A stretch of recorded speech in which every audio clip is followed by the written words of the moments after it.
On s'est fait remettre un prix par ville et village à la rescousse. Donc, je suis allé là, moi, le 23 mars dernier, à Joliette. Il y avait des organismes de partout au Québec. Et la ville de Saint-Jean, c'est pas nous qui avons déposé notre candidature, c'est un citoyen qui a référé notre candidature. Et évidemment, on avait quand même une mauvaise presse vis-à-vis les mouvements écologiques et environnementaux qui participent à cet événement-là, qui sont les juges aussi. Et on partait avec une longueur d'arrière avec le boisé Douglas. Évidemment, on ne se le cachera pas. Et finalement, le dossier a été soumis.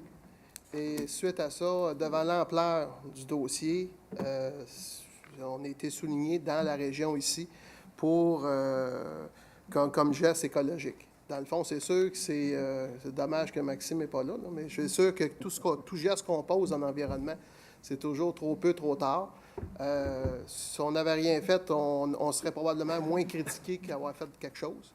Donc, je pense que ce qui est important, ce que moi j'ai constaté lors de cette soirée-là à Joliette, c'est que sur à peu près une vingtaine de projets environnementaux qui ont été soulignés à travers le Québec. Donc, il n'y a personne qui obligeait à remettre un prix à la ville de Saint-Jean. Et ce qui a fait que nous, on l'a eu, je pense, c'est la qualité du plan de conservation. C'est sûr que ça pourrait toujours être mieux, ça pourrait toujours être plus cher, on pourrait inclure beaucoup plus de terrain, mais je pense que c'est déjà un pas dans la bonne direction. Et dans ce sens-là, moi, j'ai été agréablement surpris par la qualité des projets qui étaient soumis là-bas et de voir que le projet de la ville de Saint-Jean était quand même à ce niveau-là. Et c'était vraiment des projets de nature environnementale très avancés.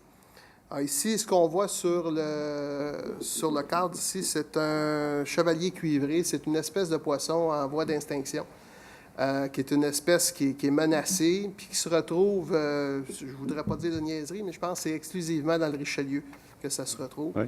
Et tout geste à connotation écologique ou environnementale vient aider à protéger cette espèce-là. Donc, c'est pour ça que nous, c'est ce prix-là qu'on a eu. C'est un artiste animalier qui a fait le même exercice dans toutes les régions du Québec qui ont eu un prix environnemental. Donc, on soulignait par une espèce animale qui était protégée dans cette région-là. Donc, ça sera affiché dans un des bâtiments municipaux, possiblement à l'Hôtel de Ville, mais ça reste à définir. Donc, félicitations à ceux qui ont travaillé sur ce projet-là, de plan de conservation.